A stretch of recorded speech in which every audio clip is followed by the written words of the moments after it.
Oi, oi, oi, galerinha! Certo? A prof vai começar a retomar os conteúdos da apostila 2, que nós já começamos antes das férias, tá? Para a gente poder continuar, a prof vai ter que retomar para a gente relembrar tudo o que a prof já trabalhou com vocês, certo? Então, não precisam pegar a apostila, porque a prof vai passar para vocês tudo aqui, certo? Então, a prof vai colocar aqui, para que vocês possam ver, certo? Junto com a prof. Então, vamos lá. Relembrando o gênero textual notícia, que foi o que a gente começou na apostila, certo? Nós tivemos 2 gêneros, já no primeiro capítulo da apostila, a notícia e a reportagem. Então, vamos começar com a notícia, certo? Então, assim, esse texto, notícia, certo? Ele é um pouco mais fácil para a gente entender, tá? Então, assim, por quê? Porque ele faz parte do nosso dia a dia, do dia a dia das pessoas, de todas as pessoas, sejam elas conhecidas ou não, certo? A gente encontra a notícia em páginas de jornal, de revistas e até na internet, certo? Na televisão, nos jornais, a gente sempre encontra as notícias. Então, assim, é sobre essa notícia que a gente tá falando. E como que a gente sabe que cada gênero possui um objetivo de mostrar a comunicação? Esse gênero textual, ele mostra um tipo de comunicação, pois está sendo falado das pessoas que estão naquela notícia, certo? Então, assim, o gênero textual notícia, ele tem o objetivo dela é o quê? É apresentar uma informação sobre esses acontecimentos ligados a toda a sociedade, ligadas a todo mundo. Então, esse é o objetivo da notícia. Um detalhe de extrema importância, que a gente tem que estar sempre atento, é sobre o tipo da linguagem que está na notícia, certo? A gente precisa indicar se ela é formal ou informal, se ela tem participação da pessoa que está escrevendo, certo? Assim, se essa pessoa que está escrevendo, ela está dando a opinião dela, certo? Então, assim, um texto formal é aquele texto que ele é mais sério, não é utilizado gírias, não é utilizado exemplos de coisas engraçadas. Essa é a linguagem formal, certo? O informal, já não. O informal, ele é mais engraçado, ele fala algumas gírias, certo? Esse é o informal. A participação da pessoa que escreve, eu já falei. Será que tem a opinião daquela pessoa que está escrevendo? Ela coloca o que ela está achando, certo? Essa é a opinião. Então, toda notícia a gente tem que saber identificar desta forma. A notícia, ela possui uma linguagem bem clara. Ela é objetiva e precisa. Não ficam se enrolando. Fala o que aconteceu, como aconteceu e onde aconteceu. Isso é uma notícia. É uma informação, certo? Então, assim, tudo que é colocado naquela notícia, naquela informação, tem que ser claro. Certo? Para quê? Porque as pessoas entendam o que aconteceu. Então, agora, vamos conhecer um pouco mais sobre essas partes que vocês já viram, sabe? Desse gênero notícia. Então, vamos lá. Nós temos lá, em primeiro, a manchete, ou o título principal. Então, ele é composto de frases pequenas e que chamem a atenção. Atrativas aqui, no caso, se está chamando a atenção. Ela tem que mostrar o assunto principal do que está sendo tratado ali. Então, a manchete, o título principal, ela tem que ser por uma frase pequena, não pode ser muito grande, mas que seja atrativa, que chame a atenção, para que as pessoas queiram ler. O título auxiliar, tem um títulozinho embaixo já da manchete, que é o quê? Ela tem que complementar o título principal. Então, ela vai lá e tem mais algumas informações que no título não tem. Esse é o título auxiliar. O lead, certo? O lead é um termo que deriva de uma palavra inglesa que é o lead, certo? A gente fala lead. Nessa parte, a gente precisa encontrar todas as informações necessárias para responder às seguintes perguntas. Então, sempre quando a gente vai ler uma notícia, a gente nota que quando a gente lê, a notícia está falando aonde aconteceu, com quem que aconteceu, o que aconteceu, quando, como, por quê e qual foi o assunto. Esse é o lead. Para a gente fazer uma notícia, a gente tem que prestar muita atenção nessas perguntas. Todas essas perguntas, quando a gente for escrever uma notícia, tem que ter o lead, certo?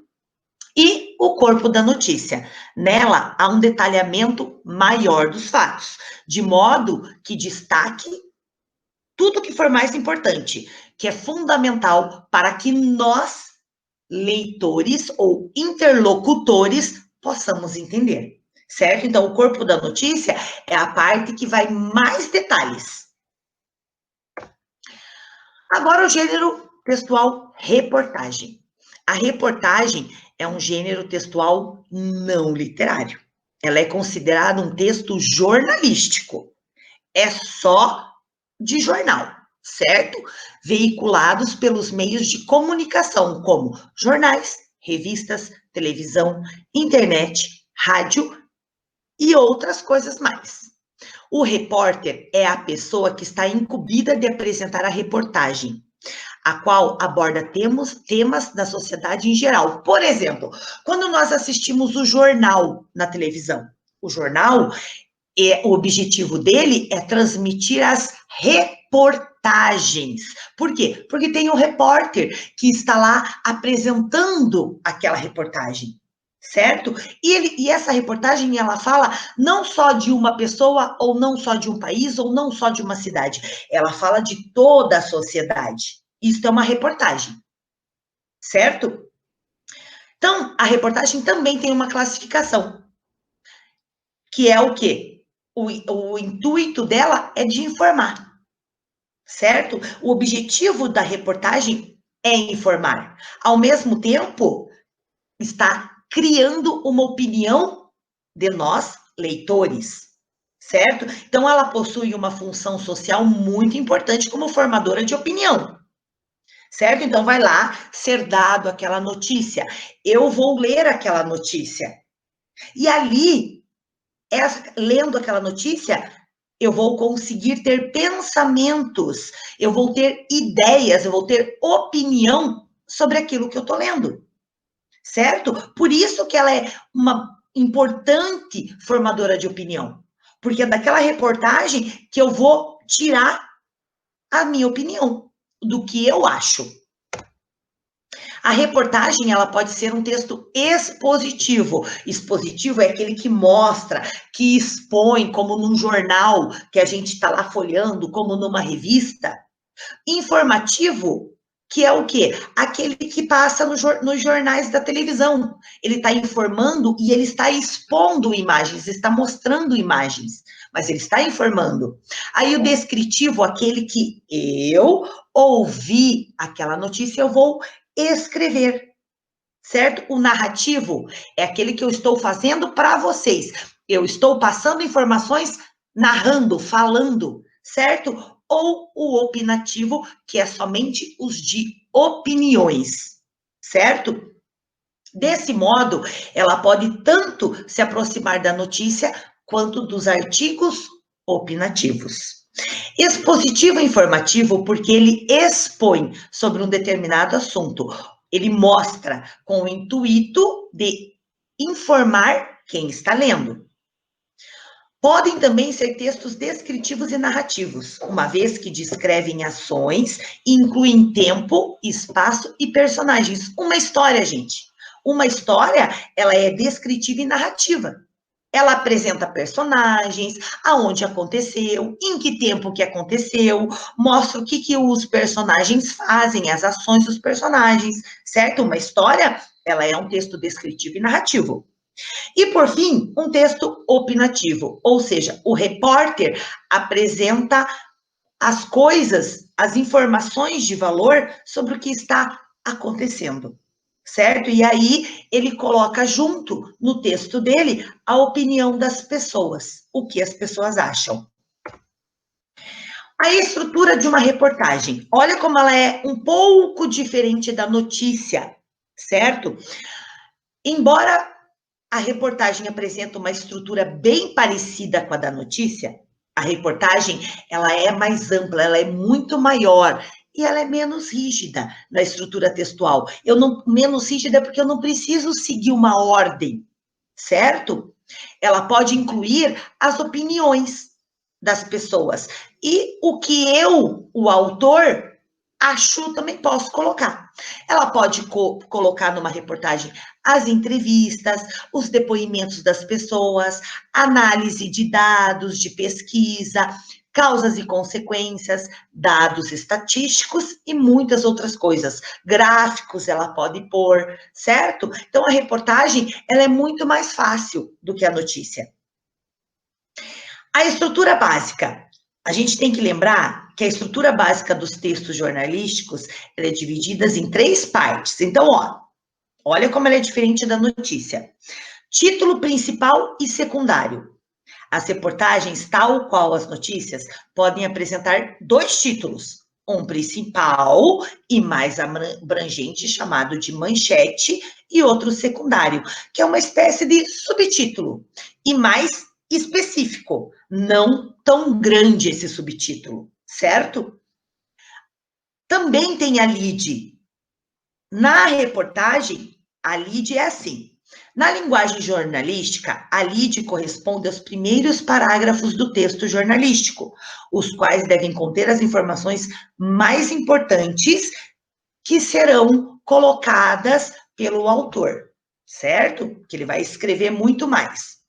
Portanto, a lead pode ser considerada uma espécie de resumo, onde as palavras-chave serão apontadas. E o corpo do texto é um desenvolvimento do texto, sem perder de vista o que foi apresentado na lead. Nessa parte, o repórter reúne todas as informações e as apresenta num texto coeso e coerente. Coeso é claro, certo? E coerente é aquilo que precisa fazer sentido, tá? E isso a prof já explicou para vocês na sala.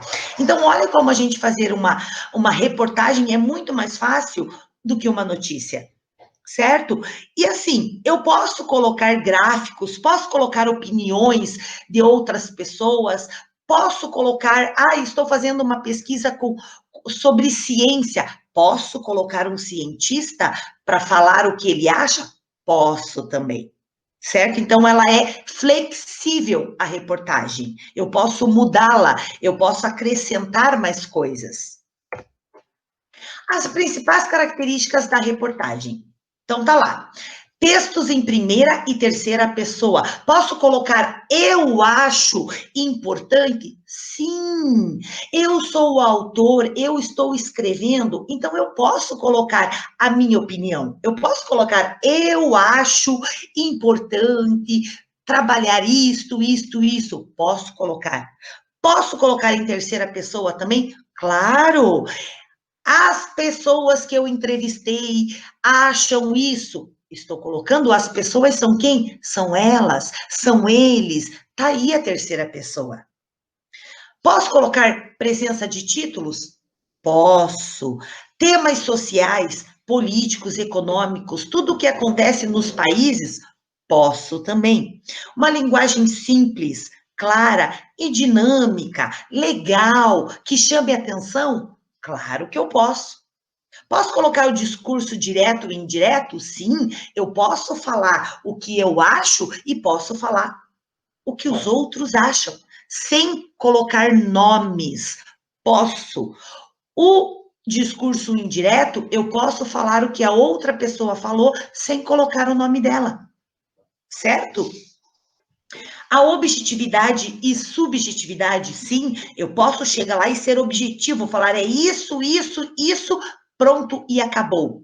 Mas eu posso colocar também coisas que as pessoas acham, a subjetividade, sem dizer o que eu acho.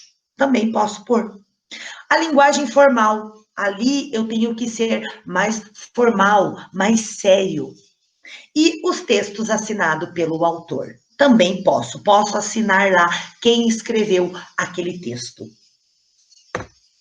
Aí a gente entra na parte do que é fake news. Então, o que é fake news? Tá lá. A fake news ela foi eleita em 2017 como a palavra do ano pelo dicionário Collins. Fake news, na tradução para o português, significa informação falsa, em alguns casos sensacionalistas, apresentada como um fato, publicada e disseminada na internet. Então, o que acontece? Eles criam uma informação falsa, certo? Por que sensacionalistas?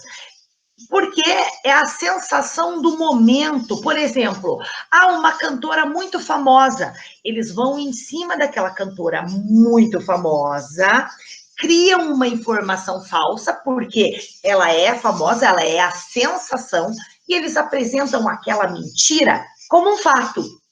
E aí eles pegam aquilo, publicam na internet e disseminam. Todo mundo fica sabendo. Isso é um fake news. Ou seja, fake news é uma notícia que chama a atenção, se torna viral, quer dizer, ela viraliza na internet, todo mundo fica sabendo, caracterizada pela desinformação, pelo boato e pelo exagero, certo? E aonde que eles colocam isso? Onde eles publicam? Nas redes sociais, para que todo mundo fique sabendo. Então, isso é um fake news, certo? Aí entramos em advérbios. Então, expliquei na última aula sobre os advérbios. Primeiro, a gente precisa entender que os advérbios, eles modificam, eles mudam outras palavras e a sua classificação. Serve para entender de que formas eles modificam essas palavras. Quais sentidos serão adicionados? Assim, os exemplos a seguir não abordam todos os advérbios que existem, mas trazem o que são os mais comuns. Então, olha só, coloquei aqui alguns advérbios mais comuns, certo? Que a gente utiliza mais. Então, os advérbios de lugar são as palavras que indicam o quê? Uma localização, um local. Os advérbios de lugar mais comuns são aqui, ali, lá, atrás, perto, longe, dentro, fora, entre outros, certo? Veja, meu amigo mora longe. Olha lá o longe, é um advérbio. Você pode vir aqui, então, aonde que está o advérbio? Aqui. O lugar fica atrás dessa casa. Cadê o advérbio de lugar? Atrás, certo? Então, é onde mostra o quê? A localização das coisas. Advérbio de tempo. São as palavras que expressam tempo, período. Os advérbios de tempo mais comuns são hoje, amanhã, ontem, sempre, nunca, antes, depois, cedo, tarde, entre outros. Olha lá, eu cheguei depois. Cadê o advérbio de tempo? Depois. Né? Passou o tempo depois. Nós fomos ontem. Cadê o advérbio de tempo? Ontem. Indicou um tempo, um período. O evento acabará cedo. Cadê o advérbio? Cedo. A gente sabe que é cedo. Tempo. Certo? Advérbios de modo são as palavras que ajudam a entender o modo, isto é, a maneira como alguma ação ocorreu ou como ocorre alguma característica.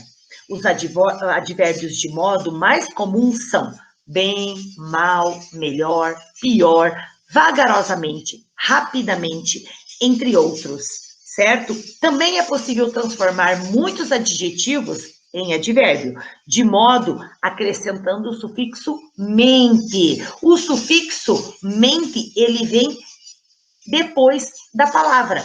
Por exemplo, vagaroso.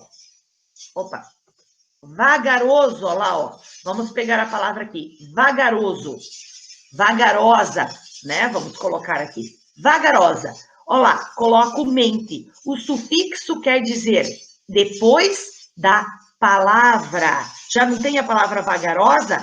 Quando eu junto o mente a essa palavra, fica vagarosamente. O mente, ele é um sufixo que vem no final da palavra, certo? Então, todas as palavras terminadas em mente são advérbios de modo, certo?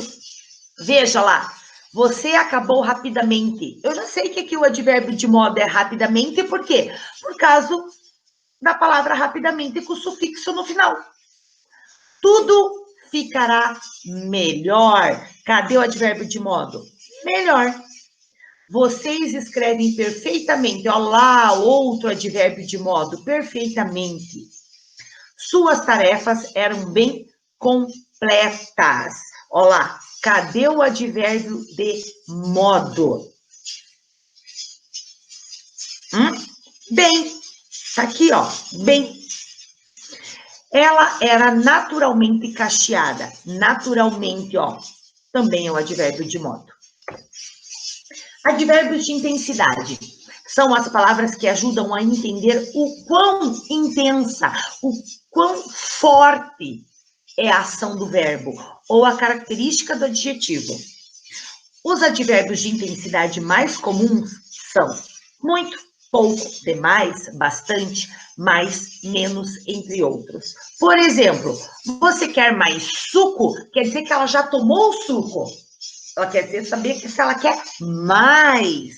Então, mais é advérbio de intensidade. Façam menos barulho. Quer dizer que eles estavam fazendo muito barulho. De repente fala, façam menos. Já está falando para diminuir aquela força do barulho.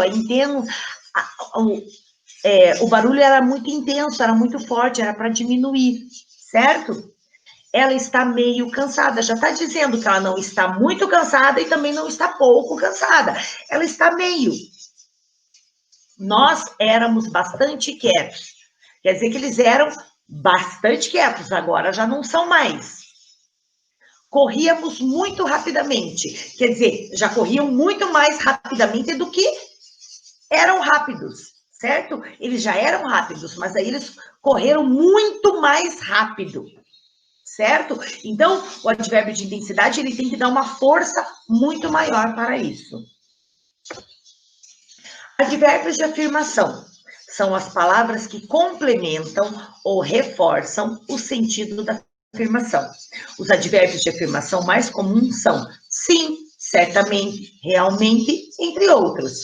Aqui, o certamente e o realmente, eles são advérbios tanto de afirmação como de modo. Nas duas está certo, tá, gente? Lembra que a prof explicou isto, que o certamente e o realmente, eles são advérbios tanto de afirmação como de modo. Os dois estão certos.